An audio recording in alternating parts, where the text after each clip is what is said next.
पितर पक्ष के महीनवा जिउतिया के दिनवान हो।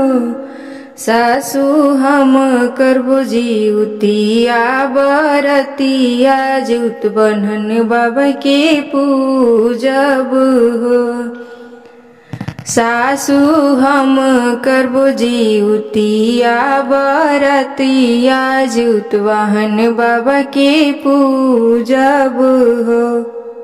बोलिया तए बहुअर बोलेलो बोलही नाही जानेलो बोलही नाही जानेलो हो। बहुअर तोहराही गोदी ना लालनवा जितिया कैसे पूजबुनु हो। सासु जी गईली बजरिया ननद गईली सासुर ननद गईली सासुर हो। बहुअरी हनी लिहली बजड़ के मड़िया अंगना जितिया पूजब हो। बहुअरी हनी लिहली बजड़ के मड़िया अंगना जितिया पूजब हो।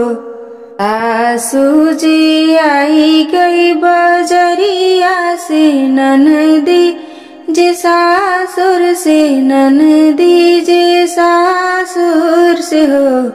बहुअर खोलहु बजड़ के मड़िया भीतर हम आईब हो।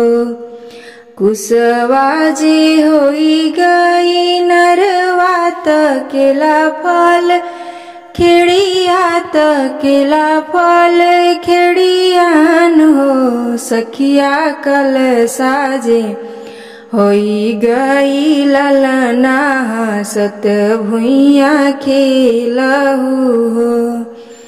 एक हाथे खोलेली के मड़ी हाथ एक हाथे गोड़ लागे सासु के पैया पर हो।